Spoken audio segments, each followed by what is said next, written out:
I did my PhD in molecular biophysics and biochemistry at Yale, and I'm currently a postdoc at Columbia University. So I'm very excited to introduce all of our speakers for today's presentation on an overview of the STEM grad school application process. So we have three amazing speakers from the Científico Latino team. So we have Daisy Duan, who is currently a Yale PhD candidate in molecular biophysics and biochemistry.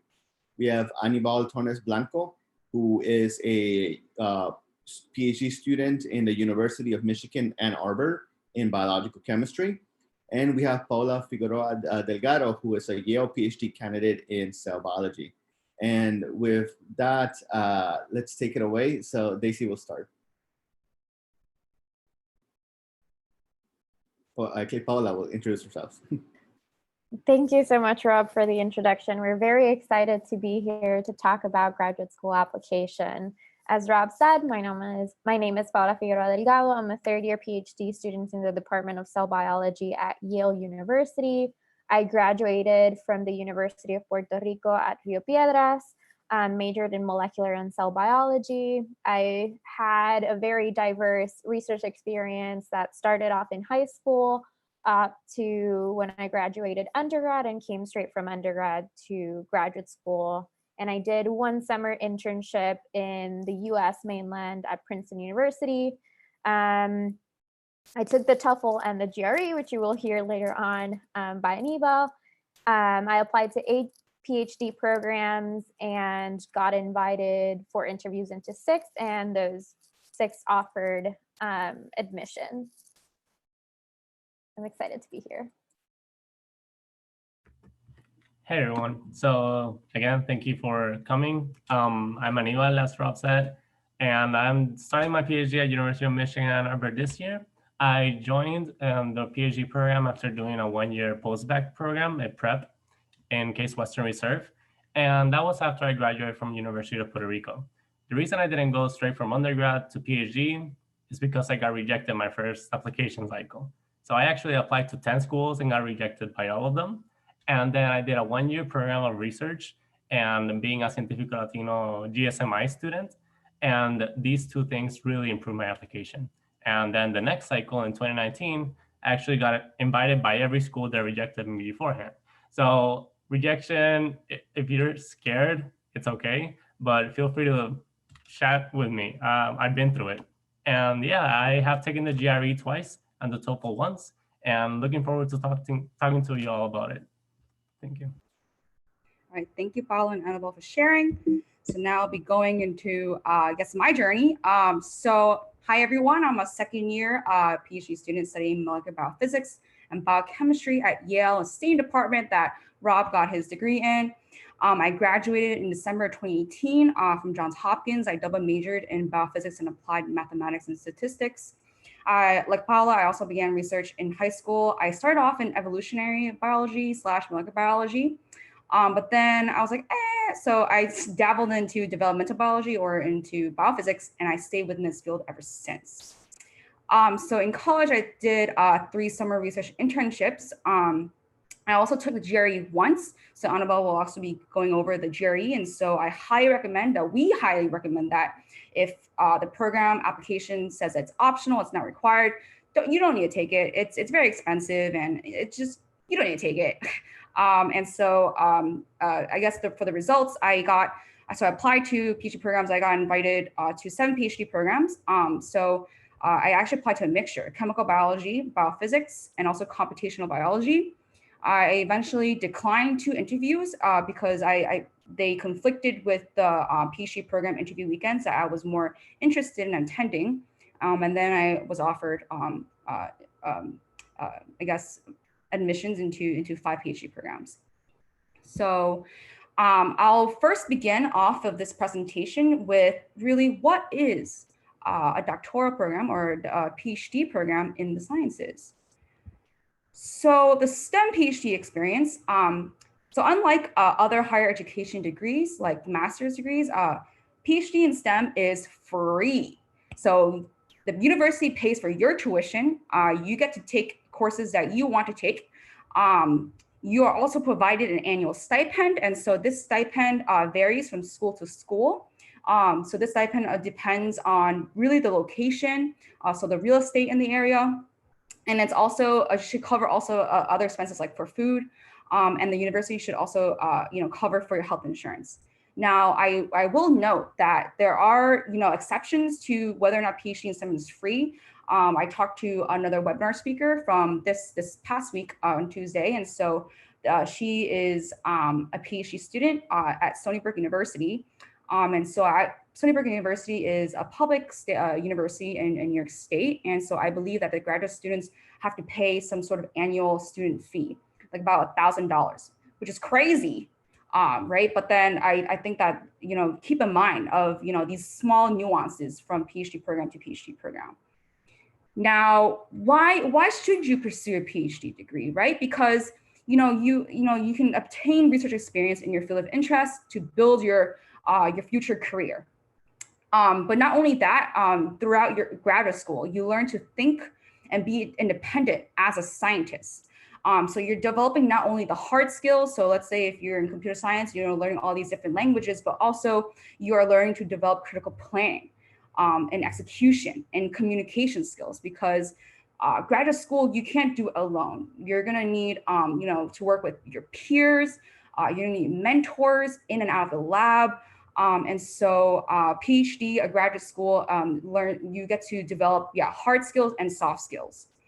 And then throughout graduate school, it also prepares you for various career paths, not necessarily in academia.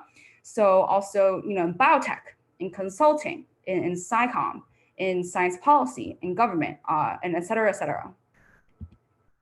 So I'll be, briefly going over essentially the timeline of your PhD experience in STEM. And so this timeline reflects more of a PhD experience in the biological sciences. So primarily what's different is really just in year one. And so I'm aware that, the PhD programs in the physical sciences and computer science, for example, typically you sort of almost apply into a lab, you get into contact with a PI that you're really interested in. But in the biological sciences, typically what you do is you go through 2 to 3 rotations. So these rotations really depends again on your PhD program. And so it can last from 6 to 8 weeks. And so what a rotation means is that you are sort of feeling out the lab. So is the environment right for me, right? What is the mentorship style of the PI like? Do I get along with, other members in the lab? Do they push me? Do they challenge me scientifically, right? Intellectually? And so these are all the things that you get to experience or sort of test out during your rotation in a particular lab. So then you go through at least 3 rotations. Now, in the first 2 years, you also have to take some coursework. And again, the number of courses or classes that you take also depends on the program. And then sometime in the first 3 years of graduate school, you typically take what's a qualifying exam. So this could be a combination or of a written and or oral examination so that you can advance into the PhD candidacy. And then also some PhD programs also depends on the nature of the school. And so it requires you to teach for at least a year. It really depends as well. And also, I believe, depends on your citizenship status. And so some PhD programs may not require you to fulfill your teaching requirements. Some programs require you to take many semesters of teaching. So again, these are all factors that you should keep in mind when you're picking out which programs to apply to. And then really just years 2 to 6 or 7 or however long, it's just gonna be you in the lab, you and your research until you graduate. All right, so now the first step, right, is actually choosing your PhD programs. And so how do I choose a PhD program? So I'll be going over 6 factors. And so the first factor is, of course, going to be the research field. And so you're gonna have to, choose carefully the PhD programs related to your academic major or research field. So for example, biochemistry, geophysics or geology, mechanical engineering. And so if you are applying to a discipline that's not in your main field, typically you would have to demonstrate, right, that you're going to have some sort of foundation or kind of a basis for the STEM field that you're applying into.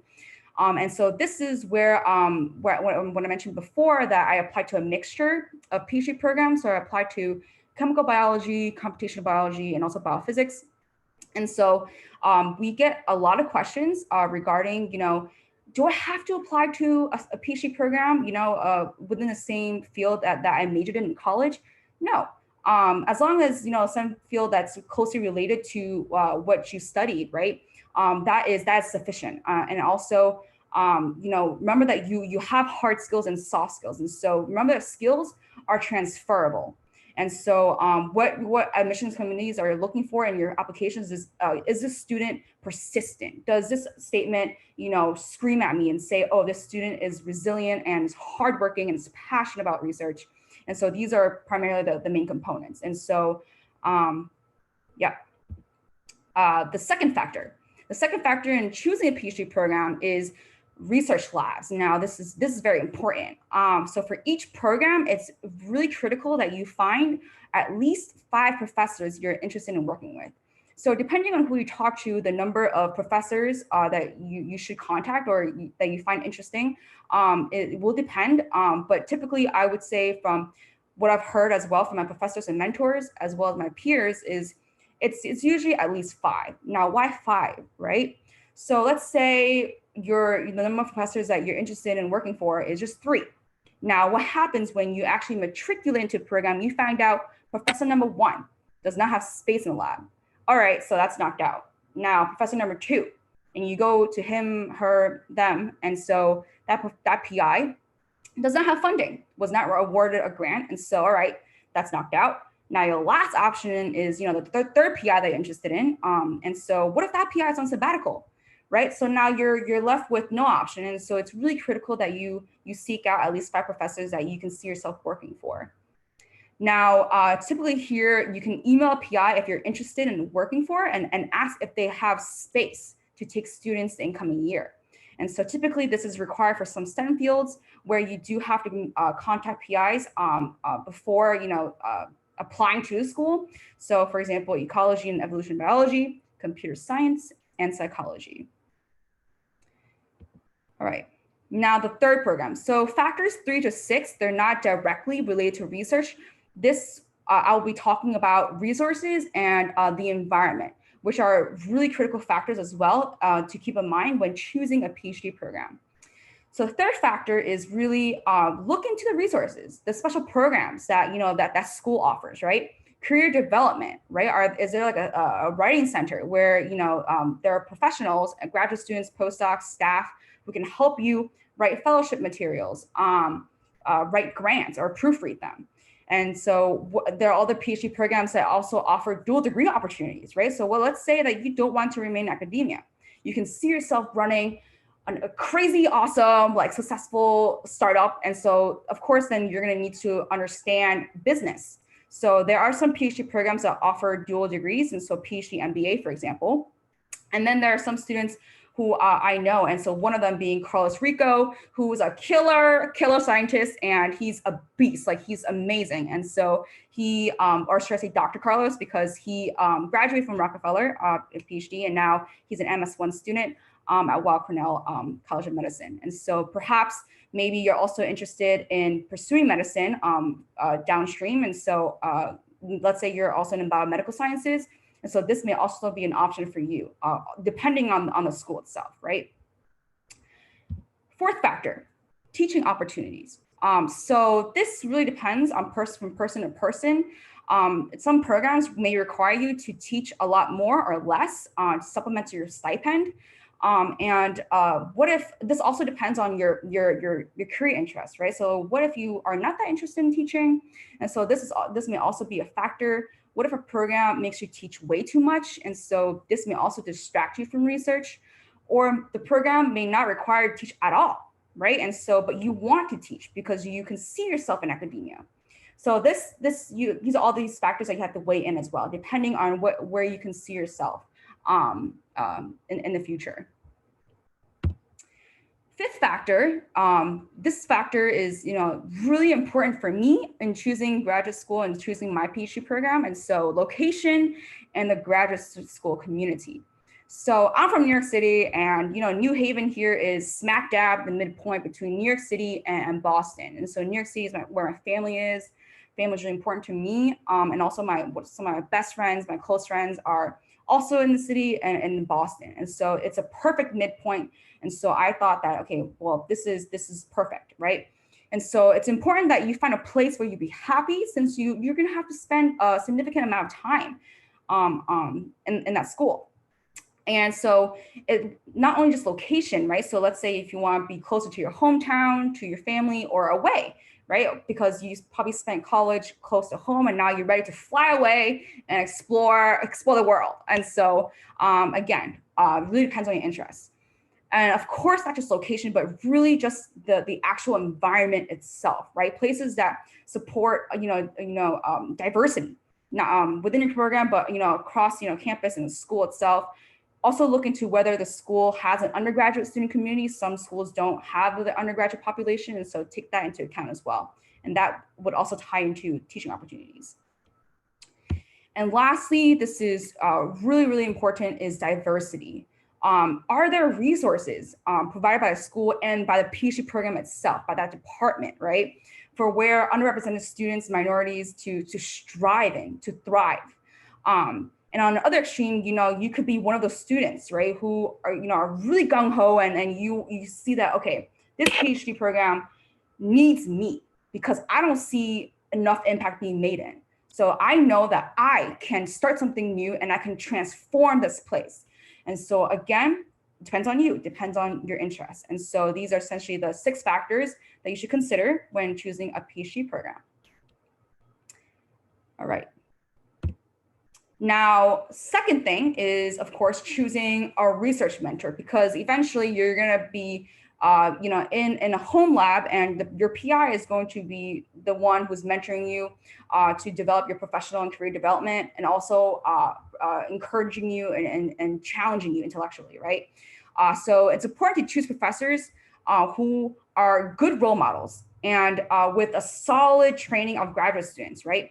So 2 questions that you may ask that's important for you to ask when you're going through these lab websites is, where are the PI's former graduate students now? And was the PI supportive of their alternative careers outside of academia? And so now these 2 questions, the first question you can actually look in the lab website. So sometimes they can also list the lab alumni, and you can actually see their current jobs. And so do you see a mixture of, jobs that they're pursuing in academia, non-academia, or is it primarily a lot of, graduate students who are primarily faculty, right? If is a PI supportive, you can also reach out to graduate students within that lab. They're gonna be really honest and straight up with you. They won't hold back. And so any questions that you have, contact the graduate students, they will answer you honestly. Also, these professors, are they leaders? Are they rising leaders in the field, right? And so it's in the case of for junior faculty, it's going to be hard to see how they will fare in the field. And so now what's really important is to gauge their interactions with you and their ideas, right? Do they resonate with you? How do they respond to you, and do they listen to you? And so things like that. Third is a collaborative and supportive lab environment, right? And so not only just, getting into contact with the graduate students, right? Also seeing the size maybe of the lab, or do you prefer a small size, medium size, a large lab group? Also there, what's really common on lab websites is, lab photos, right? Do they have lab holiday parties? Do they go on hikes? Do they, bond over food? I love food. I love to explore new places and eat the food. And so do the lab groups, right? Do they bond? And so these are all things that you can also parse out by doing your homework and looking at the lab websites, right? And of course, relating to more research, an excellent publication track record, right? Because eventually, so people always say this, the currency for any graduate student is going to be papers, your publications, right? And so it's important that these professors are sort of also encouraging you to keep on publishing, keeping sort of pushing out, all the new novel findings that you're figuring out and discovering throughout your journey in graduate school. And of course, these two, rare, I think, qualities in a PI. And if you do find a professor with all these qualities, you've hit the jackpot. But of course, professor being a champion of diversity and also someone who can relate to your struggles, that would be the ultimate package. And we realize that, in academia, there's not that many people or faculty who are all of these things, but nonetheless, that's not to say that, your PI must be a champion of diversity. It's also important to seek out mentors outside of your lab, someone you can confide in, someone you can, who resonates with you, who you identify with. So yeah, mentors in the lab and outside of the lab are really important in graduate school. Great, thank you, Daisy. We actually have a very relevant question for any of the panelists. What are your views on new PIs? And if anyone can answer that. Yeah, so I can answer that. So in undergrad, I actually worked with junior faculty and assistant professor, and it's gonna be really different, right? And so the new PIs, they want tenure, they want to, keep their job, right? And so in order to do that, they have to keep applying for grants, and then for that to happen, it's gonna have they're gonna make their lab members, right? Your graduate students push out a lot of data, generate a lot of data, push out a lot of papers, and so I think it really depends on a person, but I typically for new PIs, graduate students do work a lot more, but that's not unheard of, right? And so, or on the other end of the spectrum, there are senior faculty who are very hands-off, a laissez-faire, and so maybe having a postdoc or a senior graduate student being a mentor. And so these, again, really tie into, right, choosing a research mentor really depends on the mentorship style that you vibe with, that suits your style. So yeah. I don't know if you guys have anything to add, Aníbal, Paola. Yeah, I can definitely add. So right now in graduate school, I'm in a new PI's lab. He's been at Yale for maybe 2.5 years.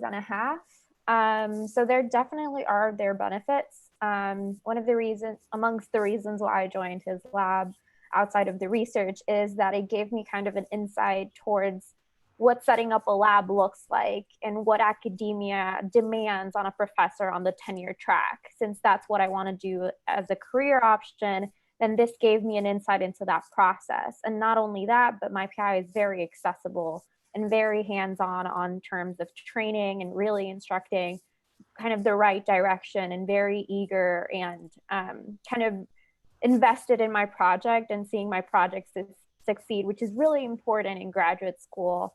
And aside from that, it also kind of gives you the opportunity to have more in-depth conversations as to mutual needs, because we're all kind of starting in the lab, and it sets a different environment and new people are coming in. So it gives a lot of possibility to mold the lab and having conversations about how to structure lab meetings or how the lab should be organized and all of these details, which is an insight you wouldn't get otherwise if you were in a more established lab. That's not to say that established labs don't have their benefits, because they do, because they have this track record of training and students going into either industry or academia, publishing papers and how many papers per student, and students having able to jump in on a contribution to be on a paper that's about to be published. Meanwhile, here, everything's kind of starting up from scratch. So there's definitely caveats to it, but it's kind of what you weigh and what you want to prioritize in terms of your personal and individual needs. Great, thank you both, Paola and Daisy. Yeah, I actually also one last note, and Paola actually, the three of us, me, Aníbal, and Paola, we were talking, and so Paola actually said something that's really insightful. And so, for example, if you do see yourself in academia and you will eventually start your own lab, right? It's a great opportunity for you to also learn how to start, right, a lab, because you're in the process of it. And so, understanding how to grow a lab group. I think these are all skills that you will also be getting, versus a graduate student in a more established lab, as Paola mentioned. So yeah, that's a great question. Okay. So, all right, now the next question is, how many PhD programs should I apply for? So I would say apply to as many PhD programs that you can see yourself interviewing for and visiting. And so I will note that PhD programs, they ain't cheap, right? The applications, you can see the numbers right there. The range is $70 to $120. And so I think that anyone who talks to, who knows me well, I use Chipotle burrito bowls as my currency. So in New York, burrito bowl, terms $70, that's like 10 burrito bowls. No, 7 burrito bowls, right? So that's a lot of food. And so that's how I think of things. And so, that's some money that you could be spending on food and other things versus just some online virtual application that should be free. And so with that being said, there are, fee waivers available at virtual conferences that are happening this year. So for example, Abercants and SACNAS, go to virtual booths. And so speak to the administrators, the program directors there. Ask, right? Just literally just ask, oh, hey, I requested, I need the financial assistance.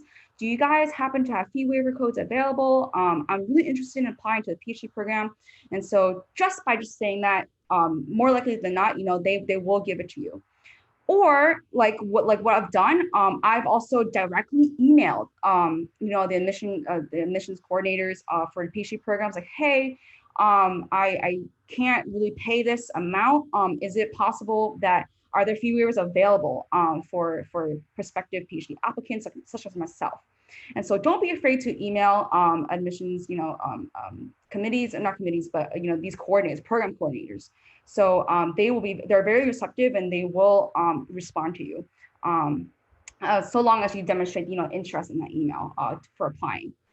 And of course, regarding the number of PhD programs, typically on average 10 to 12. When we say, on approximately, these are all ballpark numbers, but, a good ratio of 5 excellent PhD programs, good safety. And so when we, use these really qualitative, measures, we mean that, what are your odds, right? Of I guess, being accepted into PhD programs. So it really depends. And also make sure that these are all places that you can see yourself, fostering in, and that you can see yourself attending to, and you'll be happy in for 5 or 6 years. And that, of course, that the research labs or the research fields or just generally just research aligns with your interests. And so the criteria includes program study, research mentors, additional special programs, resources, teaching opportunities, and diversity. Okay, so now other finances within the application process. So this is really more related to, I guess, in-person interviews. So this is, in the biological sciences at least, and I believe that also for physical sciences, typically programs also fly you out after you know that you've been accepted. And so a PhD application process, particularly in the biological sciences, is often accompanied by an interviewing stage. And so the program, in non-COVID pandemic circumstances or situation, you get to travel safely, and program will pay for your travel, for your plane ticket. But I will say that most programs do have some sort of cap. And so they will provide, for example, $500 ballpark to cover your travel expenses, whether that be, the Amtrak or the plane, or if you're driving by car, like tell them the mileage so they can pay for like the gas that you're using. And so, however, if, for a lot of the international students, right, if the plane ticket exceeds a price, which often they do, the remaining expenses, it's gonna have to come out of their own pocket. And in addition, your stay at a nearby hotel, along with all the meals, will be covered by the program. So again, in non-COVID pandemic circumstances, if you are staying in a hotel, beware that some hotels will ask you for your credit card and charge you a particular amount of money as an incidental, just in case you damage anything or take anything from the room. So this happened to me in my first interview that I didn't know. So I had to pay for my own rent. And so, take into account the rent you'll be paying that month. And so sometimes, you want to set aside some kind of money in advance for this possibility, right? So there are other, life I guess, expenses that you gotta pay for, like rent and food. And so I think that, just be mindful. So in the future, if you guys are applying this year or the next, set aside some money in advance for this possibility.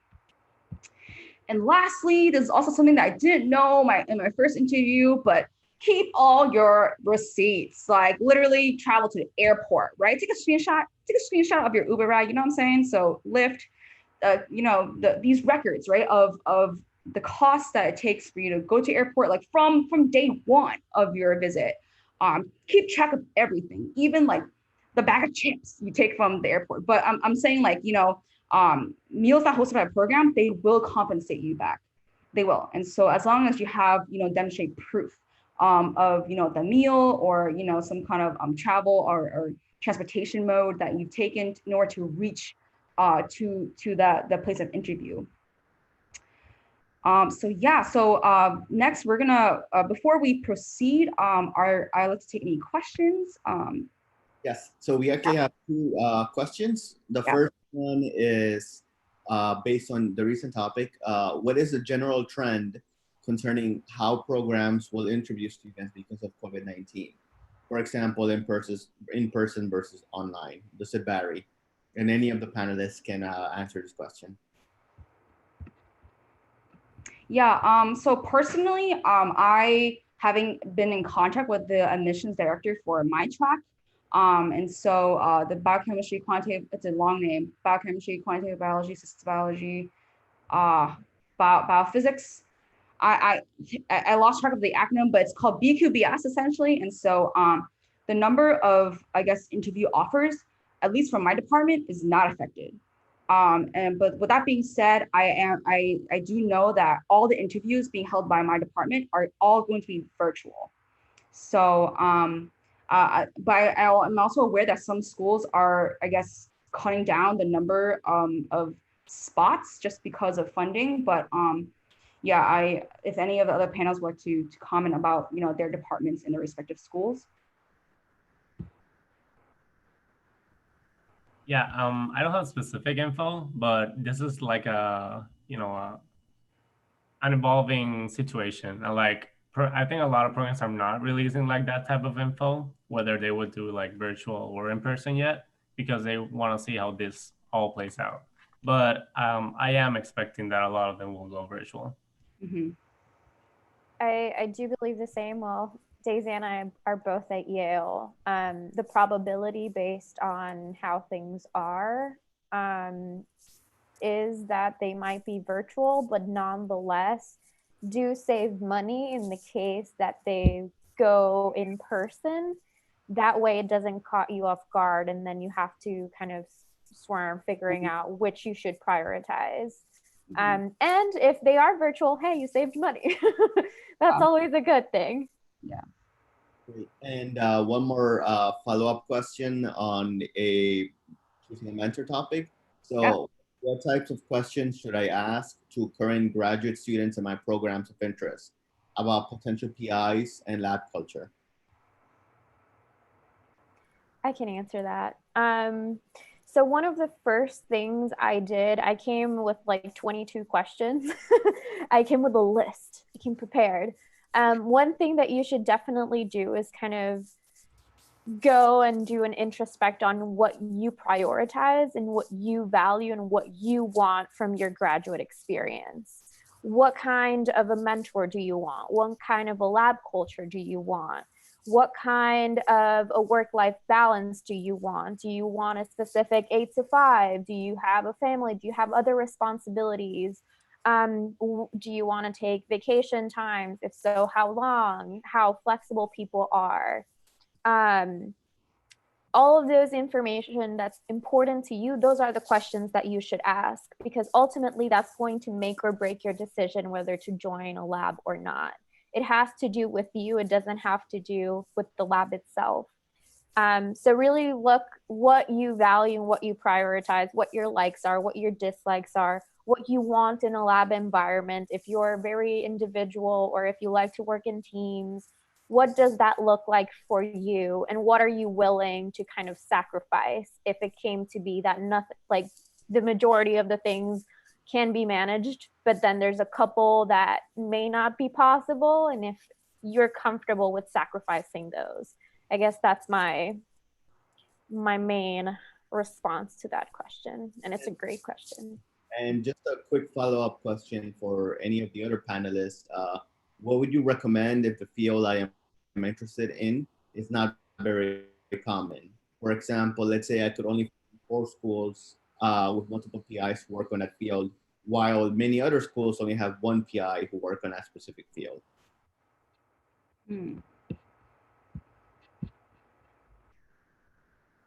That's an interesting question.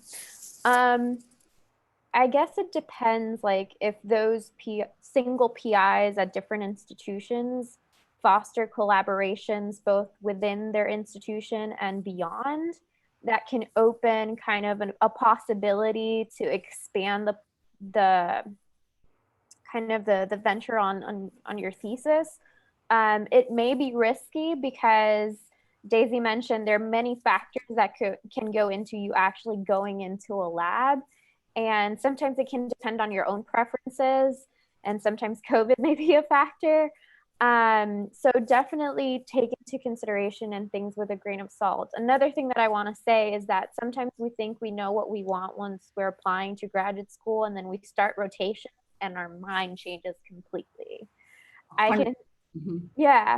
So use your rotations wisely and take advantage of those opportunities and see what you like and explore something different, because that may be something that you're interested in pursuing. I thought I wanted to pursue, well, I still kind of do, but, and kind of pursue it, but in a different aspect. I thought I wanted more kind of like neurodegeneration and regeneration research, and I'm studying the cytoskeleton in a neuron, and that's not what I set out to do initially, but I fell in love with it. So, hey, you have to have an open mind, I guess.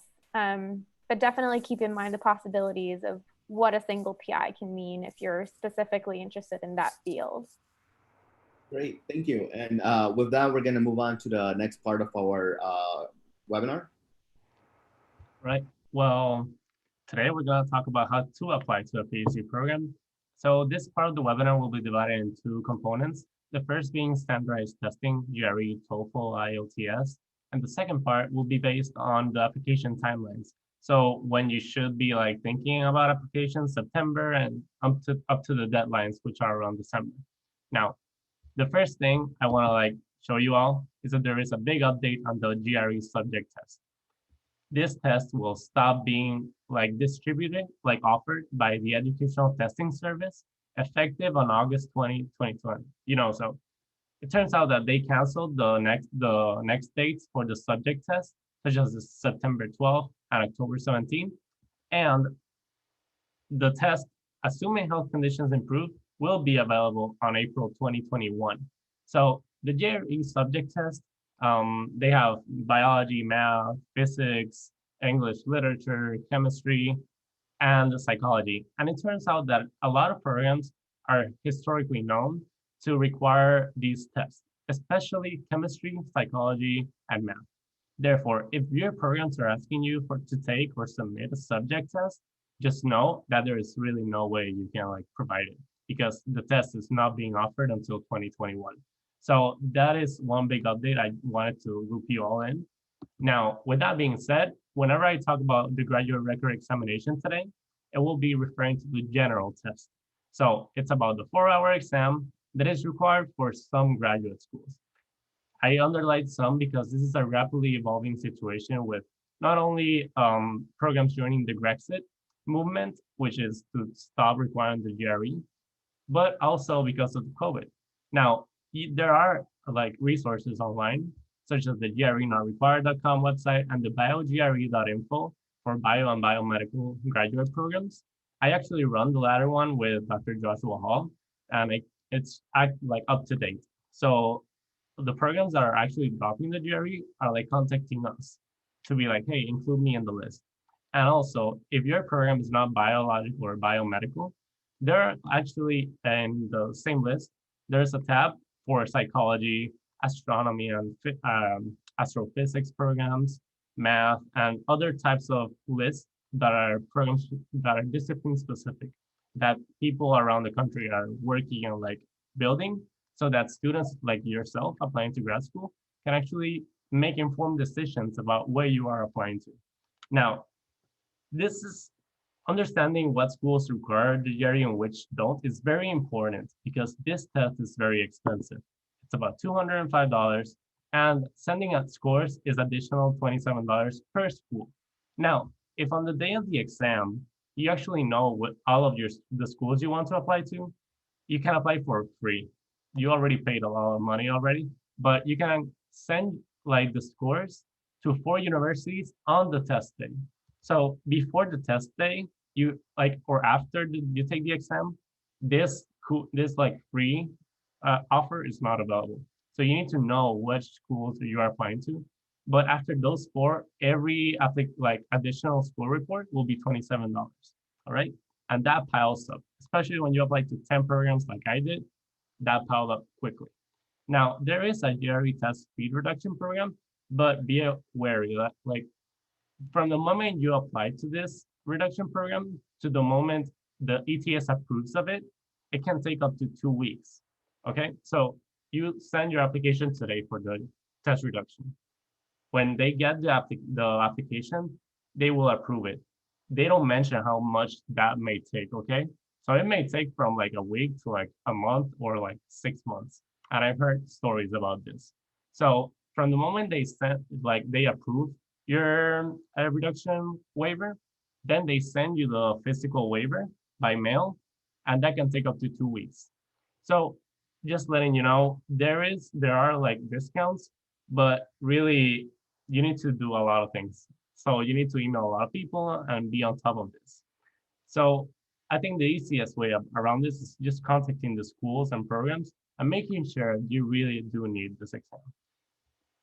Now, let's say you take the exam. I know you're wondering, okay, how's my score? So first understand that the exam is divided into verbal, quantitative, and analytical writing. These 3 sections are scored differently, well, except for the verbal and quantitative, which are 130 to 170, and the analytical writing is 0 to 6. Now, what is a good GRE score? That will really depend on the discipline you're applying to. Generally, above 150, so around 155 is average, and a great score will be above 160. This is a really useful like image I found with Bagooch.com, where they talk about the different disciplines and where they fall across the range of like scores for both verbal and quant. So if you're applying to math programs, you will want a really high math score. And if you're applying to an English program, you will want a high English score. Now, there's another test called the English, like the TOEFL or the IELTS, which are also really historically required for graduate school applications. And this may get confusing because there are a lot of exceptions between schools and like it's very school and program dependent, right? So do you need to take it? Well, first of all, know that these scores are valid for 2 years and most programs accept the TOEFL, okay? Less programs accept the IELTS. So today I'll be focusing on the TOEFL because I actually work very closely, like organizing like schools requiring the TOEFL and listing them so that students like yourself could like understand what scores you need for this exam to get into your dream schools. So the TOEFL costs around $180. The IELTS can cost about $200, but this can vary by city. And just like we saw with the GRE, sending your scores is additional money. Well, so is for the TOEFL, with $20 each for each additional school report. And with the 4 free like universities you can submit to on testing. Now, some schools are becoming more lax about this, and they are like providing interviews to substitute these English proficiency tests. So just be aware that there are options. You just need to ask for them. And if you email someone asking about a possible interview to waive this test, this won't affect your application at all, okay? But let's go through this diagram that really, I think it describes very generally if you need to take the exam or not. So if your English is your native language, you're generally not required to. However, if you are an international student, some schools may really not understand, that you actually speak English most of your time, and they might ask you to provide, evidence. That's where an interview with the program would actually be really beneficial, because you could show them that you actually, English was like your primary language. And if your English is not your native language, most schools, if you did your bachelor's degree with them, they actually can waive the TOEFL for you. If you didn't, well, the TOEFL is usually required.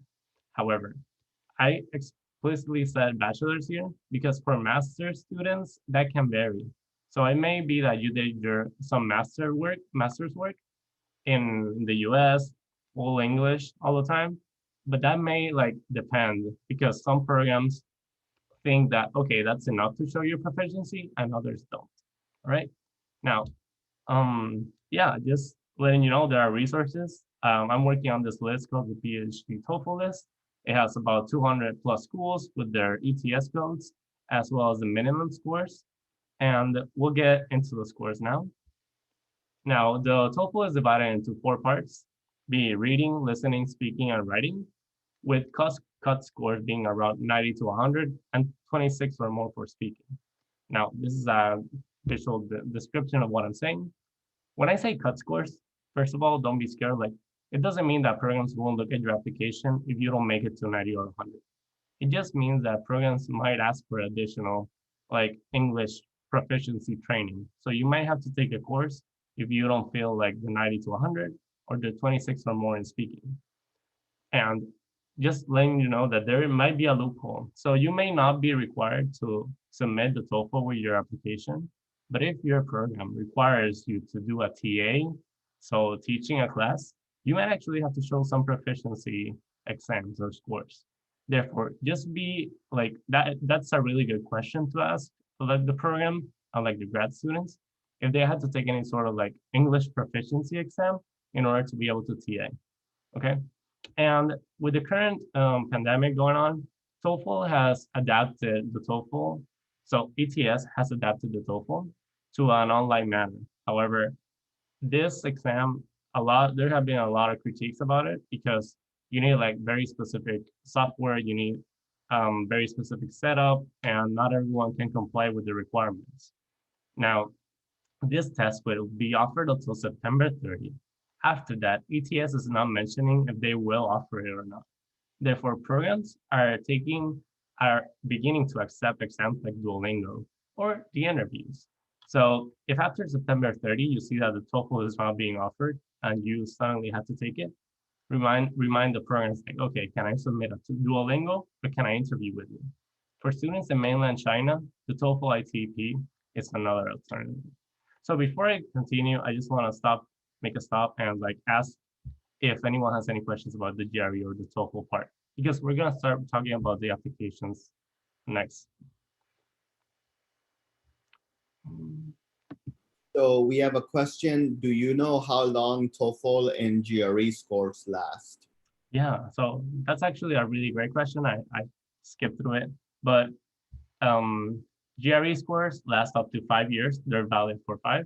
TOEFL and IELTS scores are valid for 2 years. Okay, and yeah, that's kind of the short answer. And we have a follow-up question. What if you take the GRE multiple times? Do you just resend the scores if you get a better grade? Yeah, so actually you can choose which GRE scores you can submit to schools. And if you take it multiple times, then you can actually submit the different components to the schools. Yep. Great. Thank you, Aníbal. So before we move on, we do have a few more questions, but because they're on the personal statement and the application writing, those will be answered a little bit later. Cool. All right. Let's see. Okay, so now we're going to start with the graduate school application timeline. Now, as I mentioned earlier, you need to do your research on what schools you want to apply to. Now, that's why I'm putting here in September, which we're right now, make a list of all the programs you're interested in. That is very important because of all the reasons that Daisy just mentioned, feeling at home and really feeling comfortable in the place you will be for the next couple of years. Now, you will need some requirements which will vary from program to program, such as personal statements, diversity statements, GREs, and letters of rec, CV, and transcripts. You need to really check if these programs are offering application fee waivers, and more importantly, what are requirements for those application fee waivers? So we have had students telling us that actually there are GPA requirements for these application fee waivers. So that's a good question that you could ask if you email the program and be like, okay, do I need to show like my evidence of low income background? Do I need to show like my GPA to get these like waivers? And start writing your statements early on. Personally, I had to go through like 10 personal statement drafts because that's how much it took to have a really good version of my personal statement. And we'll have a webinar on that. So, and Paola will talk about personal statements later. So we'll be able to answer more questions on that. And now this capitalized, bold, and underlined strong letters of recommendation will be a recurring theme throughout the rest of the talk, because there is nothing wrong with telling your PIs, maybe not in caps, bold, and underline if they can write you a strong letter, but in your email, just make sure you let them know if they can, because it's a subtle way of asking them if they will do a good job talking about you. And there are ways to actually train PIs as well. So you can like provide them with a lot of info and make sure they understand who they're writing about. So Paola will talk about that later. Just make sure you ask them. It really doesn't hurt, and they understand that a lot of students do like need this like really strong letter, because yeah. Okay, right. So we're still in September. Are you preparing to take the GREs if you need to? So you need to look up the available test dates and testing centers, or the online testing requirements. Now, October 31st, it should be like the last day you can take the GRE, because the scores take about 2 weeks to get to you. So if the scores take 2 weeks from October 31, then you'll be like in mid of November, and deadlines are usually December 1st. So yeah, that's pretty much the latest you can take the exam. And you should begin studying like 2 to 3 months before. I know we're already in September and some of you might need to take it. Well, there are resources that you can like actually use, and how much you should study for each part, which is a common question, will really depend on how comfortable you feel with the specific disciplines. So if you need to work on verbal, there are actually resources online like Magoosh. You have a really good set of like flashcards, which you can use to like practice those words, confusing weird words that the GRE uses. Or if you need to do math, you can actually use practice exams. I feel like they're the best predictors of how you will do in the test. And the GRE website has these Power Prep free exams which you can take. Or there's a link called Exam Focus that we'll share, where you can actually take free exams with the GRE. And also, I think they have some TOEFL exams, but I may be wrong on that. However, if you do need to still take the GRE, just make sure you know that the ETS allows you to take the GRE online, only if you have like the specific software, which is Windows and Mac. So if you have Linux, for example, there might be problems with the software compliance, right? And you can take the exams about 5 times within a year, but you will have to pay all of them. So you have to pay the $205 and $27 for each time you take the exam. So just letting you know. So get a good night rest. Make sure your internet is working the day before, and as I mentioned, the scores are valid for 5 years. Now, I'm letting you know this because like I'm repeating a lot that tests are expensive, because my first time taking the GRE, I had to work like about 30 to 40 hours of minimum wage work to pay for this exam. And this is behind the scenes work that programs don't look at, but you're a student and you need to study, you need to research, but then you need to work and you need to dedicate time for these exams. That's a financial and time commitment that not everyone can take, okay? Because there are a lot of responsibilities. And so really, I insist that you look at the school's requirements before you like compromise time and money for this test. Now we're in October. You're planning to take your GREs or an English proficiency. Oh, sorry. a really quick question Yeah. on the topics of the GREs. A couple people asked, should I take those 2 tests before applying? And the second question is, are citizens of American territories, such as Puerto Rico, U.S. Virgin Islands, American Samoa, eligible for TOEFL waivers? Right. So regarding the first question on the, well, taking the GRE and TOEFL before, well, the GRE is usually required before application, so they want it with your application package.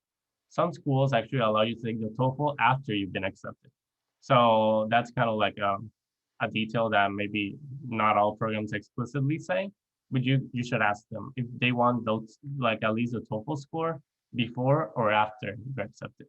So that's something that you can ask. Regarding the very like thin line of who needs these exams, yeah, so at least for Puerto Rico, it's very confusing because the schools usually require these English proficiency exams if you're not a US citizen or if English is not your main language. For Puerto Ricans specifically, it's confusing because we're US citizens, but our like education system in Puerto Rico, it's like a hybrid between Spanish and English. And so it can be really, really like, blurry, like these like interpretations of if you need the exam. Now for waivers, referring to the TOEFL, online in the ETS, it actually states that the TOEFL reduction program is only for high school students. That's why I didn't put it here. But if you look online, you will find that it's highlighted in yellow that the TOEFL is only like the TOEFL reduction program is only available for high school students. I'm not sure about the specific territories, but yeah. So I thought that was very strange.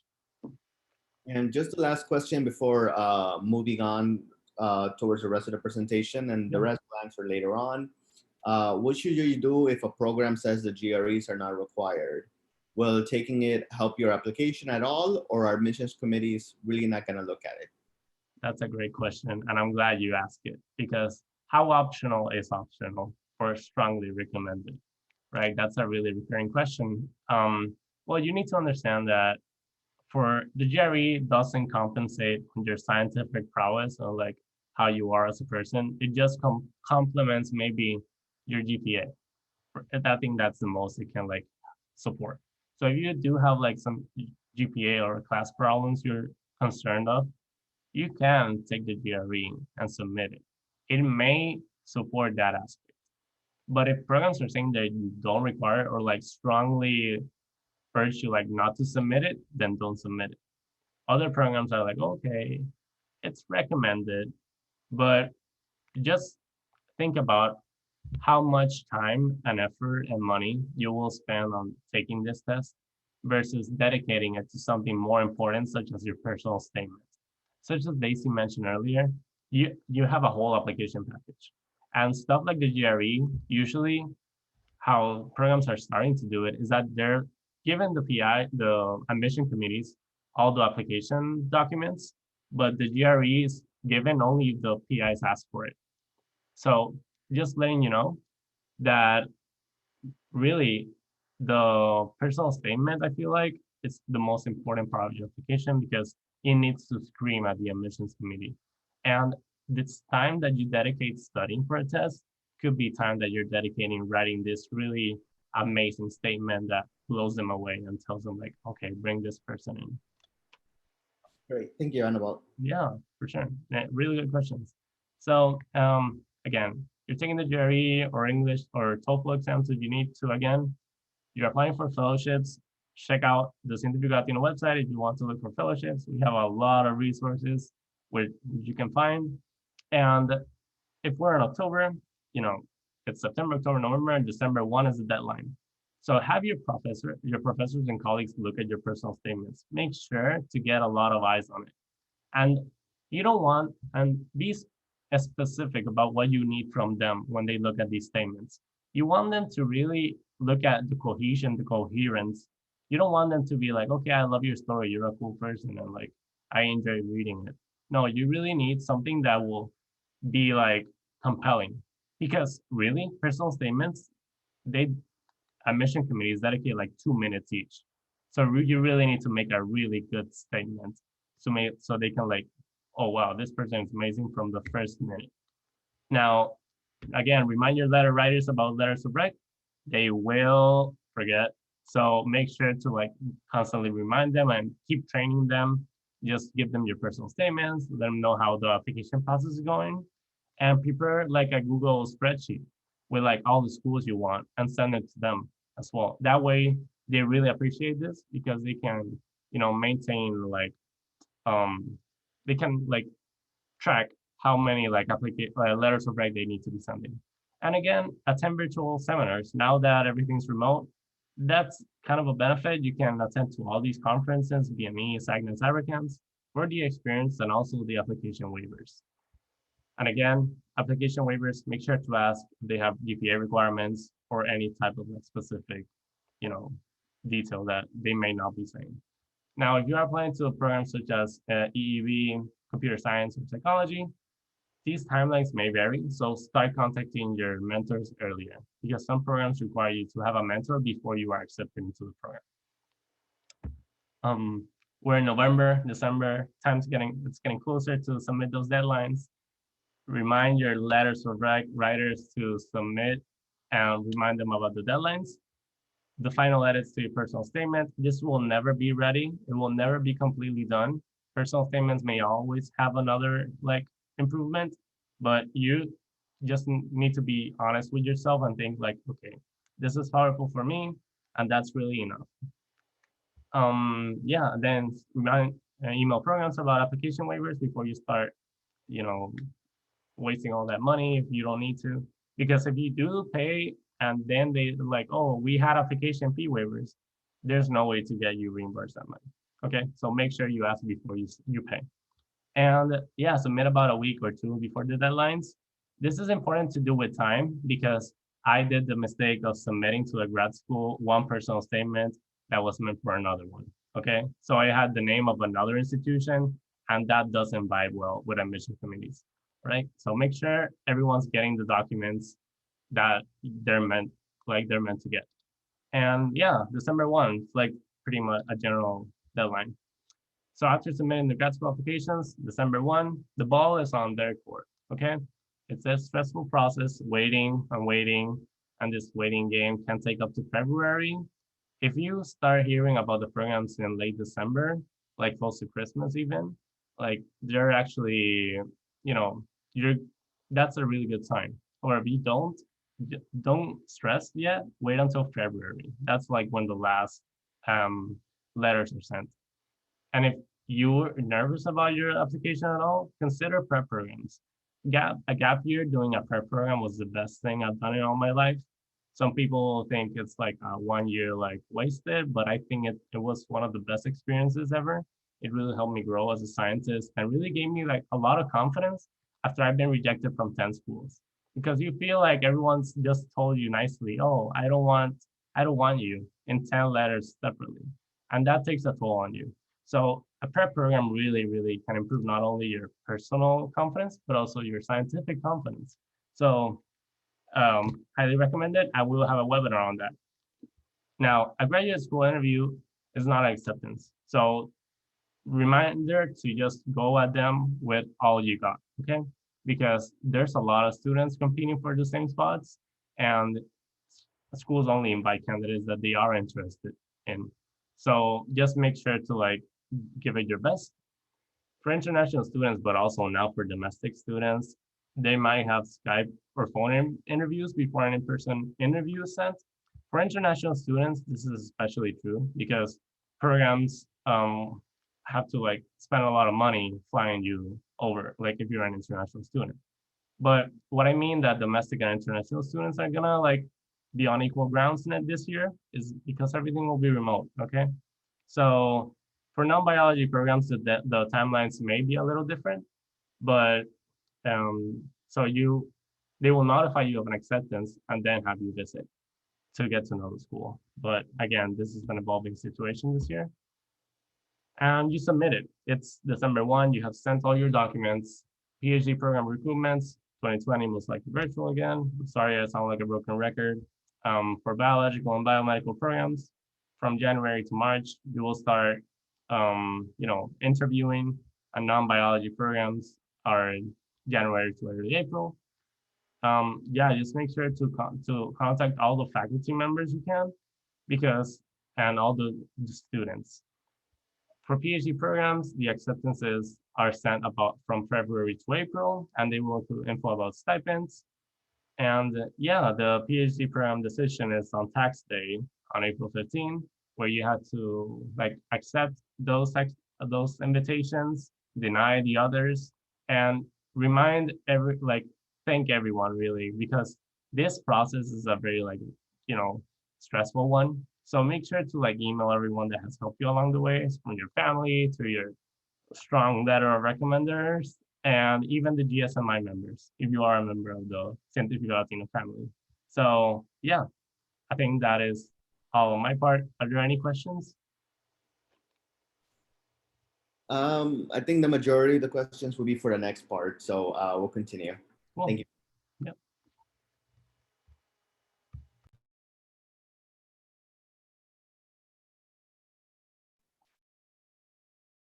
You see my screen? Awesome. Well, now that you've heard about all the wonders of PhD programs, to what the PhD timeline looks like, as well as the GRE and TOEFL requirements, we're going to talk about the other part of graduate school application, its main components. And what are these main components? We have the online application. Essentially, the online application focuses on addressing your background, your demographics, and your education. This is where you will likely upload all of your documents, whether that's the transcript. This may be official or unofficial. Be sure to review this. Every institution has a time frame in which the turnover for transcript release is, even if it's unofficial. So make sure you hop on the right train with enough time in advance to acquire your transcript. Another part is the CV and the resume. Different STEM fields have different requirements for this specific document. Some institutions may require Curriculum Vitae, others may require a resume, and they differ by kind of the length of each and what each should focus. And I will talk a little bit about them a couple slides down. Another thing that you're going to be required is submitting letters of recommendation. And essentially these are to kind of assert your qualities as a scientist, and it's kind of an external vouch for you to kind of strengthen your application. And this may extend from 3 to 5 letters of recommenders. And one of the other application components, and arguably one of the most important, is the personal statement. This is kind of your pitch to sell. Think of yourself as if you were in Shark Tank and you're really trying to get those millions of dollars in your pocket, to really, for them to invest in you, because ultimately these applications are a pitch for an investment into your PhD.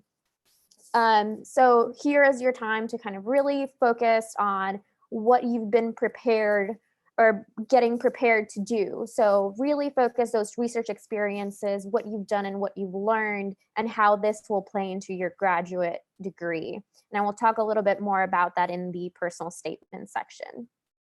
So let's first start with the CV and the resume. This is essentially kind of a general overview of everything that you've done up to this day. So let's break it down a little bit. Let's unpack it. What information does a CV contain? Usually it's your contact information, your education, your research experience, and or relevant employment, publications and presentations, your teaching experiences, leadership positions, and any other information that is deemed relevant. You can even include extracurricular activities. I really want to highlight in Curriculum Vitae it's that it's in reverse chronological order. So the most recent should go first. And another quick tip, in case you have something coming up and don't want to miss it, make sure that the order of the information that you're that you're writing your CV in has the most important information first, especially if you have 4 pages worth of a CV.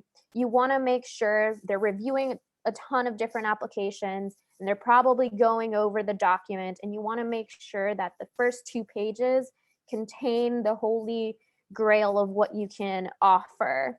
So make sure to include kind of those, if that means publication and presentations, that should go first. Well, not first, but like after education and after research experience, those should go first.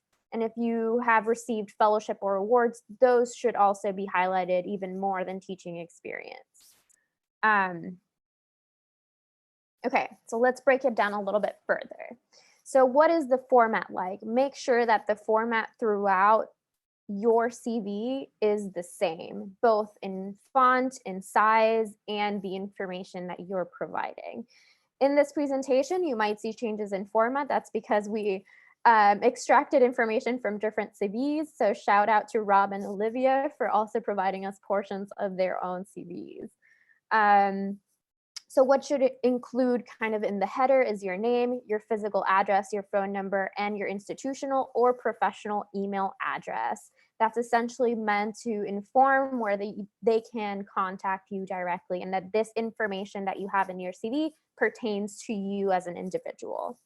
In education, you essentially write up your institution, the program that you were in, and the degree. You can include your GPA or any honors that you may have, as well as the location and the dates that you have attended these institutions. Another thing that you can do is include relevant coursework if you think that would strengthen. If you've taken advanced courses, let's say graduate courses or courses that are beyond your curriculum, let's say you've taken a lot of programming courses, and that's important because you're applying to a computational biological sciences program. This is an opportunity to kind of highlight that more in the case that they just skim through the transcripts. This really helps kind of strengthen the relevant coursework as well as inform the current coursework that you're currently pursuing or taking. Another part, which should go right after your education, is your research experience or employment. This is your opportunity to highlight the breadth and depth of your research experience. And it's okay to list in your Curriculum Vitae research experiences that are outside of your field, because nonetheless, they provided you skills. If it's a resume, you might want to refrain from listing those opportunities if you have others to kind of compensate for that space. You should include, again, the location, the department, your title within that experience. If you were a research assistant, if you were a fellow, if you had a different position because it was after you graduated from your undergraduate, who were your advisors and your PI, the dates that you participated in these programs, and what you worked on. It can be a single bullet point, or it can be divided into kind of the main projects or things that you did beyond that main project. You'll have an opportunity to list if this resulted in a publication or a presentation in later sections. So here, as it says on the slide, you can list research experience as an undergraduate, summer research, post-grad research, if you've worked in industry. These are important skills that you have gained that ultimately will play to your favor. The next step is teaching experience. Here you have the opportunity to kind of showcase your breadth and depth and knowledge as much as you can have as either an undergrad or a master's student, to really showcase that not only have you had teaching experience, but that you know enough of the material to be able to educate others and support their academic journeys, specifically because as graduate students, you're likely to be required to complete some TAing requirements, and these play to your favor. So definitely list those up and what your responsibilities were during this teaching experience and what that constituted. Then you have your leadership positions. Here you can list extracurricular activities, the role that you've had in those, and what you've done exactly. And this is the opportunity to showcase what you bring to the table. And again, these are things that can extend both in science or in towards your community. And presentations. This should be one of the earliest things that you mentioned right after you list your research experience. Here you can write your presentations, or if you have publications, it should more or less have the same format where you list the authors, make sure to bold or underline or italicize your name. So even if you're not the first author but contributed and there was a paper or a presentation done with your name, even as a second, third, or fourth author, you're still an author. So make sure to highlight that contribution. And again, this should be in reverse chronological order. It should include all the authors and contributors. It should include the title, where it was, if it was a conference, the name of the conference, and the year. So provide enough information so they can establish a timeline as to where your contributions were throughout. And the same would go for publications, where you would ultimately highlight your contributions with your name by bolding and highlight the journals, and you can even include the DOI. So if they ever need to dig more information, and if you do, make sure you can defend every single piece of that paper to the teeth. Furthermore, awards and fellowships. This is kind of your opportunity to showcase either within your institution or abroad opportunities that you had, or awards or fellowships. This can even include travel awards if you've gone to present at a conference, if you've appeared on the dean's list, if you're in the honors program, anything in particular that you want to highlight that shows scholarship achievement. And again, reverse chronological order. So just kind of the last thoughts on the CV. Be consistent with the format, font, and language that you utilize. Highlight the important accomplishments first, and kind of the difference between the CV and the resume. The CV can extend up to 6 pages, while the resume, usually the limit is a dry 2-page. And the resume usually is very focused and concise on specific opportunities that are relevant to the position that you are applying for. Meanwhile, the CV is more broad to encompass kind of your accomplishments as a whole. And I will stop here before proceeding in case there are any more questions. Great. So we have a relevant question. Should I put project management experience to highlight leadership skills? It's not related to my main area of interest, but I learned and used important soft skills. So project management within a lab can go kind of within research experience. If it's program management kind of outside of this scientific context can definitely go within leadership experience. Ultimately, part of your PhD is knowing how to manage your own project. And if you have mentees that help you with your project, you need to be able to successfully manage kind of their own development and advancement for the benefit of the project. And if you decide to go into either industry or an academic career, project management is a huge bonus. So don't be afraid to include that in your CV. It's definitely a plus. Make sure to include kind of like what your contributions were, or kind of what project you were managing, and even possibly include that somewhere in your personal statement, just to show kind of what you bring to the table and how that will play into your success as a graduate student. Does anybody else want to add? And one more relevant question. Should the people in the references in the CV or resume be different from the ones writing our letters of recommendation? So usually resumes require to list contacts. You can definitely include more contacts outside of those who are writing the recommendation letters, because the people who recommend you are more specific towards addressing skills that the admissions committees are interested in. Meanwhile, the resume contact can include a breadth and depth from maybe kind of the leader of an organization that you've really worked hard in, that can really speak to those skills. In a curriculum vitae, you're not required to include references. You can always say references available upon request, because it really depends on what the interest of the person reading. But you can definitely add more on your resume and your CV of potential references than that you can include on your graduate school application because of the nature of the information that they're seeking. Great. And just one final question, and then the rest will move towards the next part of our talk. Yeah. So should you add a PI's name even if they were extremely toxic? You gain a lot of experience, but you did not get along with the PI at all during this time for any of our panelists. Yeah, that's a great question. If you're not using them as a recommender, you can include them. I would be wary in case you did have more than, let's say, 2 or 3 months research experience with their lab, because it may raise questions.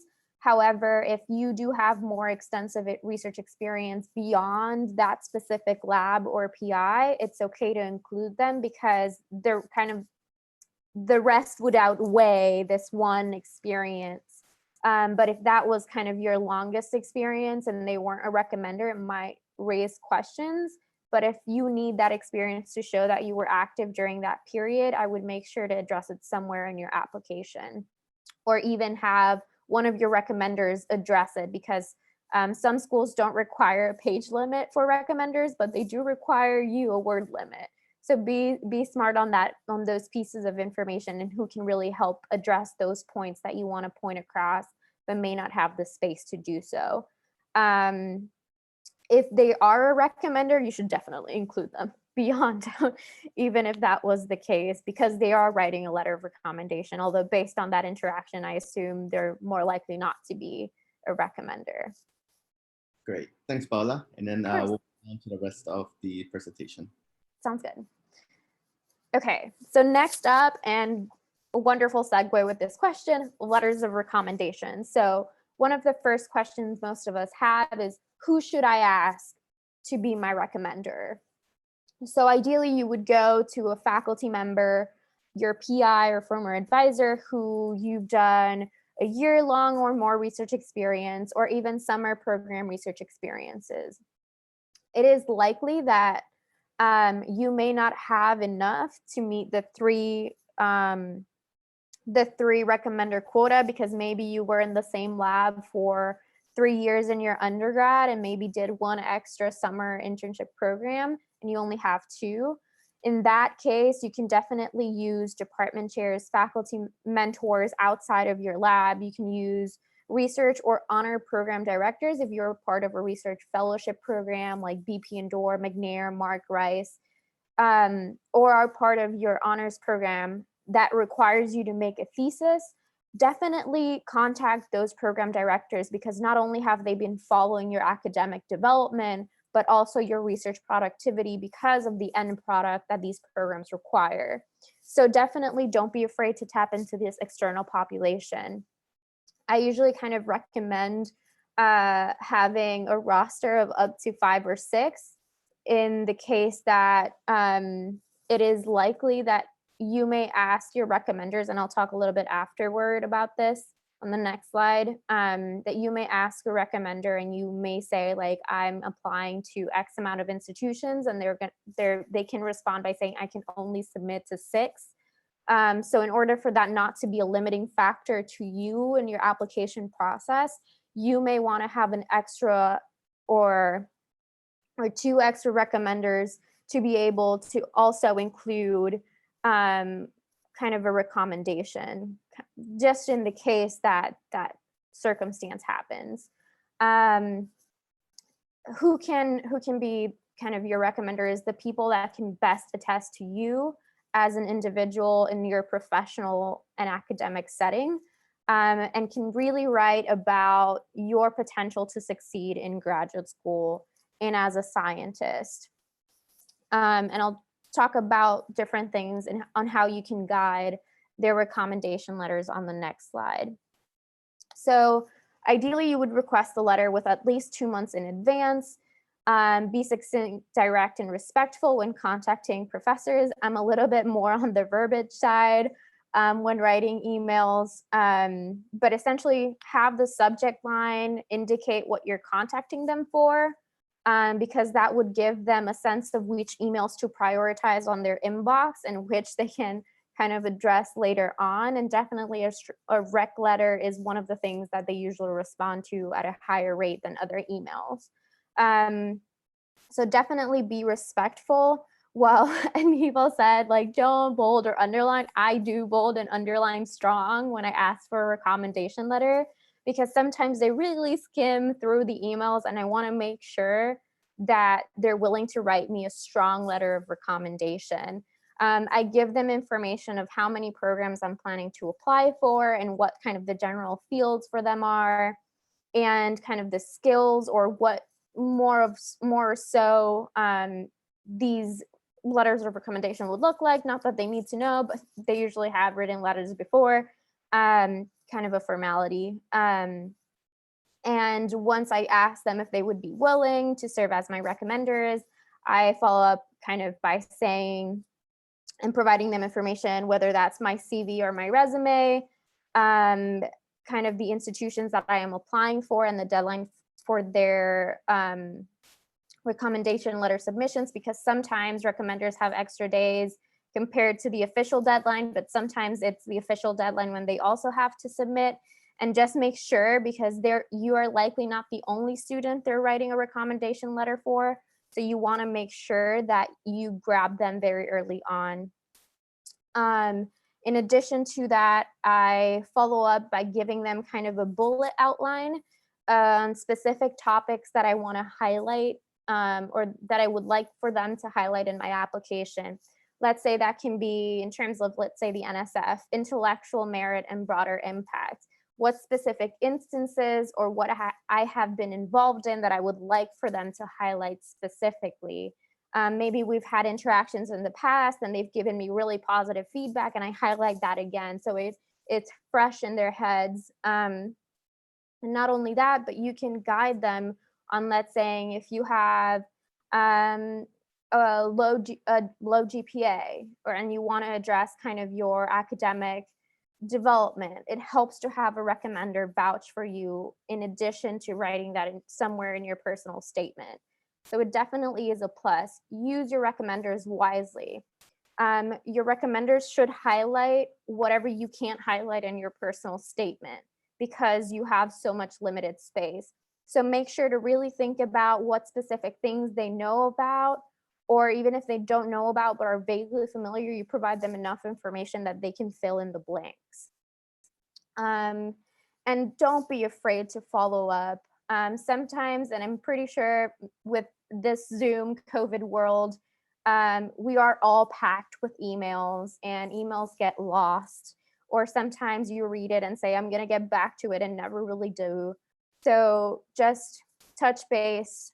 Once you send this request, if they haven't gotten back to you, you can wait 3 days to resend an email, or you can wait a week, and definitely follow up closer to the deadline to ask them and check on their progress, or remind them, hey, the deadline is coming up, because you don't want to be stressed out the day of the deadline for a submission. Any questions about the letters of recommendation, Rob, before I move on to the personal statement? Yes, actually. What do you do about letters of recommendation if you've been out of academia for a while, let's say 6 years? However, you're interested in applying for a PhD and you already have a thesis-based master's degree. Yeah, definitely email those previous former advisors.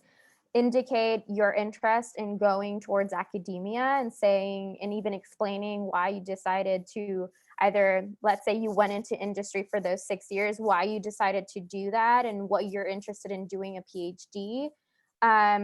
They just, in that outline, be sure to remind them of those interactions, of the things you've been able to contribute to the lab that they can really pinpoint, because you want letters of recommendation to be as specific as possible and as personalized to you as possible.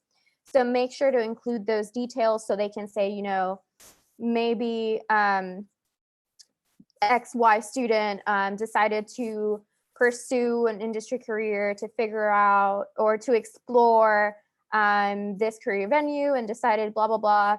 And really, and then maybe they say like, and they have shown demonstrated commitment towards scientific advancement by blah, blah, blah, blah, blah, blah, blah. Whatever that may be, just make sure you give them kind of prompts that they can answer within that letter, but don't be afraid to reach out to them because it's been a while.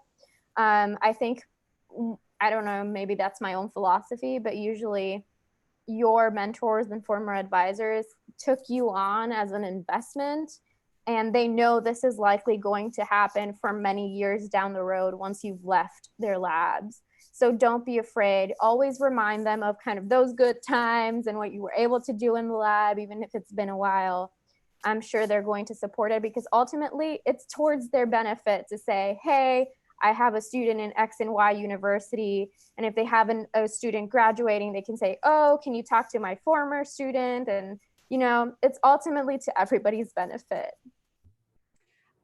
Thank you for that, Paola. And I also like to add, just based of what Paola mentioned, don't be afraid, right? Just also Zoom, Google Hangouts, Skyping, all this, you know, webcamming situation.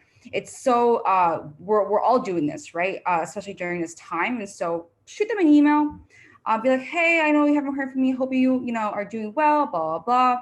And so I like to use myself as an example. And so I did research at the American Museum of Natural History. And so one of my mentors, Mark, I did not talk to him at all throughout college. Maybe shot him an email, like once.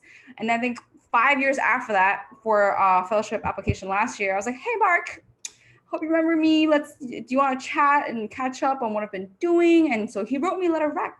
And so, and then to this very day, he still remembers my interview with him for that internship program that I did with him. And so you'd be surprised. And so like Paola said, right, if you were their mentee, they took you on as an investment, they will expect that these emails will come into inboxes, you know? So yeah, don't be afraid, shoot them an email and be like, and better yet, you know, if you want to catch up via webcam, maybe that would be an option as well. So yeah. Great. And in the interest of time, we're going to move to our final part of our webinar. Yeah. Okay, so last but not least, the personal statement, the daunting personal statement. This is, again, your opportunity to sell yourself. And it encompasses kind of 4 general points that we're going to kind of address. So generally, the first paragraph should talk about your background and motivation. This kind of sets the tone about your story of how you got into science and who you are as an individual. And essentially, what you should do in a personal statement, well, I'm pretty sure most of you have heard that it is kind of portray your own story, have your own voice. And this may be very difficult, but you can connect different points as skills that you've learned, as things that you wanted to learn. So make sure that that first paragraph kind of sets you apart and sets the tone for your entire personal statement, talking about your background and your motivation. My personal statement started off by kind of saying, I was raised in a small town in the island of Puerto Rico, where what we knew about science was limited to textbooks. And I think most of us can relate to really knowing about science growing up or science courses and assuming that whatever was in a textbook was like proven and that was what science was. We didn't really understand what this research world was and how amazing it is and exhilarating to find new information and that everything is ultimately evolving. So it's kind of showing that contrast of growth throughout your entire personal statement. The next up would be kind of remembering your objective, right? What do you want to convey in this personal statement? You want to convey that your experiences have prepared you for your next step of your career. That can be very variable, right? Some of us have had broad research experiences or have shifted between fields, and that's completely okay, right? Because you gained some skills and some experiences that benefited you in the next experience or will benefit you when you go on to your graduate studies. So make sure to talk about it when you present your research experiences, to talk about how did you come about deciding to do that research experience? Where did you do it and under whose mentorship? What do they focus on? What was your project about? What did you do? What did you contribute? And what, most importantly, did you learn, right? Because they want to make sure, again, that throughout the statement, they can see growth and not kind of like just random pockets. It's like they want to see exponential growth. And you can make that happen by the verbiage that you utilize in your personal statement, and make sure those last sentences are really impactful and really speak towards your growth. I'm not entirely sure, but like most of us, I think I heard growing up, like usually when you read a paragraph, the essential information should be in the first and last sentence of the paragraph. So if you take that into account, the essential information that you want to convey should be in your first and last paragraph, which is like how you got into it and what did you learn. And somewhere there, what did you do is really important too, because ultimately that's what they want to know, what skills and what exactly got you interested in this path. So take the time really to think about what you learned per each experience, because that will ultimately be very helpful in redacting a strong personal statement. This essentially kind of goes into the last paragraph, or at least the format that I like to use. It's usually the last paragraph of the personal statement, are the program qualities. Why do you want to apply for this institution and this specific graduate program?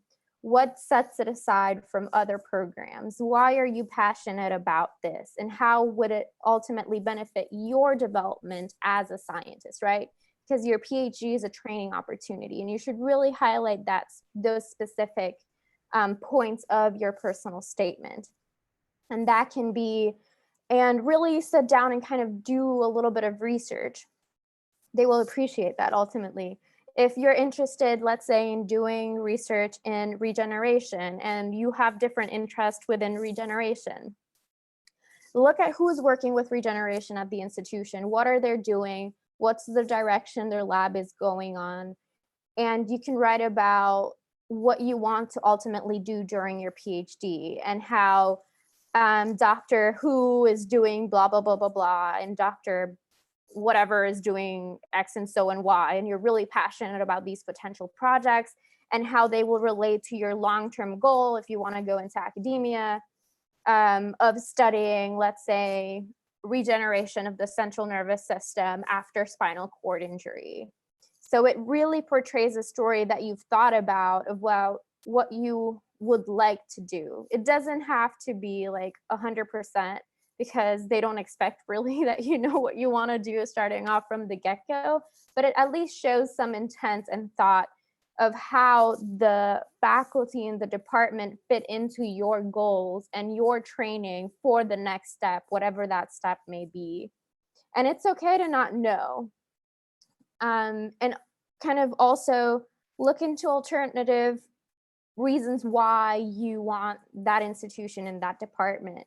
It can be their facilities, it can be their cores, it can be that they have a cancer center, it can be that they have a very strong training program, it can be that they have a really important microscopy core, it can be the collaborative nature. Highlight qualities that you really find interesting in these programs.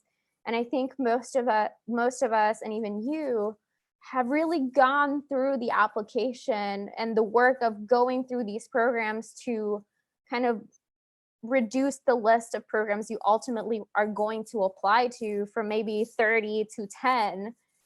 So you already kind of know why these programs are interesting to you and why you're passionate about applying to these, and now you have to put them into fancy words. and kind of conclude that into saying how this training opportunity is going to play into your next steps, or how you think it's going to impact your training and what you really want to gain from this experience and how the institution will play into that. And the last part, I think it's be honest. It sounds cliche, and I know I say there, avoid metaphors and cliches, but be yourself. Talk really about your scientific journey and be genuine about that. The readers will appreciate it. Be concise where you need to be concise, and you can be verbiage wherever you need to be, but mostly be concise. Kind of really sell yourself as, that sounds so bad to say, but like sell yourself as the ideal graduate student, but not like what you think they want you to be or what they think the ideal graduate student is, but who you are as your best self for a graduate student. What do you bring to the table that is unique? And that can be your research experience, that can be your industry job, that can be something that you've done beyond kind of research. So make sure to kind of drive that point across and what you've been able to do. Again, avoid generic sentences. Science is cool, I love science. While they say it's a personal statement, they really want to focus more on the research and kind of merit side of like who you are in a story, but really highlighting your kind of credentials. And again, and Aníbal highlighted this when he spoke about the personal statement, is to really review and go through several rounds of review of your personal statement. Go to professors, mentors, peers, family, to really gauge their interest. And I know sometimes critiques can be very hard to deal with, and that's why if you start it very early on, you can get over it very quickly and can do another revision. But don't wait until last minute for reviewing your personal statement. It can be very intimidating, and sometimes you can be very vulnerable in your personal statements when you share your stories, or you've shared that you had some hardships or had to take a gap year or had a low GPA. That can be very vulnerable to share for people to review, but it's very important that what you say is convincing, and that what you're portraying portraying your best self, right? People can both see our gaps, but they can also see our strengths. And we're usually very hypercritical of ourselves, and we think we're not good enough, and that's where imposter syndrome falls in. But having people review and give you feedback, allow time to kind of set yourself back, and it gives you a break from the last time you read your personal statement when you sit down with the reviews and work on it. So you can have fresh eyes and start thinking dynamically of how to make it better and improve it, and really take those critiques under consideration. So general tips: proofread your personal statements for grammatical errors. Make sure that, this is super important, that the university and department program names and faculty are properly written, especially if you use one personal statement as kind of your backbone and then just edit it for each university. Make sure the changes are correct, and that the professors' names are correctly spelled, because they can be in the admissions committee. Do not regurgitate everything that's in your resume and in your CV. This is the opportunity to highlight and expand specific opportunities that play into your development. Maintain verbosity. So be as concise as you possibly can. Don't include anything that is irrelevant to what you're applying. And make sure to structure it in a way where everything is cohesive. And do not make excuses or focus on negative aspects. So this can go towards those parts of the application where you feel like you need to address something that can weaken your application. And this can take many twists and turns. And it's sometimes very hard to see how you can best address let's say, a low GPA, or that you failed some course in some semester.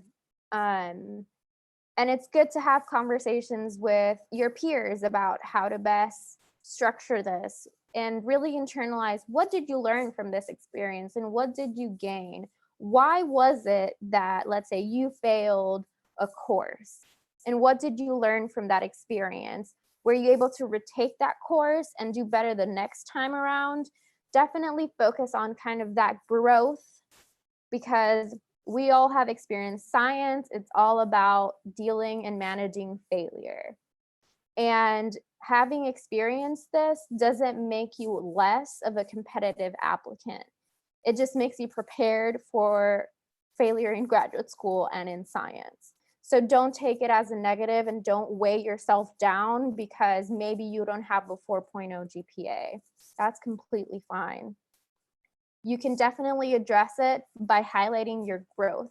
You can definitely say it, don't ignore it specifically. If it's noticeable in your application, don't ignore it, address it head on and say, like, I took the class again, I got an A. Not only that, if you did TA the class afterwards, I TA'd the class and I learned this and this and that, and it helped me for this, because that shows growth and that helps them focus on the positives. Because if you go into like, well, I had a low GPA, or I failed this course because, you know, it wasn't what I thought it would be and I really didn't like it because the professor, blah, blah, blah.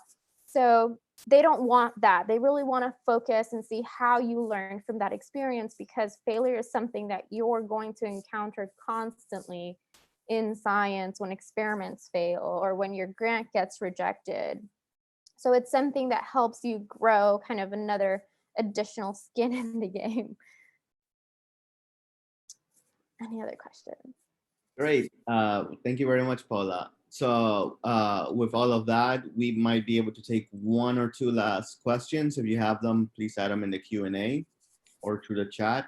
I also wanted to remind everyone that definitely feel free to reach out to us at cientificolatino@gmail.com. So this is our email in the chat box. In the meantime, I just want to say, thank you for our panelists, Aníbal, Paola, and Daisy, for taking the time to give this very insightful webinar. And thank you all for attending. And with that, just want to check if there are any remaining questions. Okay, so it looks like we're gonna end our webinar. Thank you for coming, and best of luck with your grad school applications this year or the following year. Good luck. Yeah. Yeah. Bye. Bye, everyone. Thank you.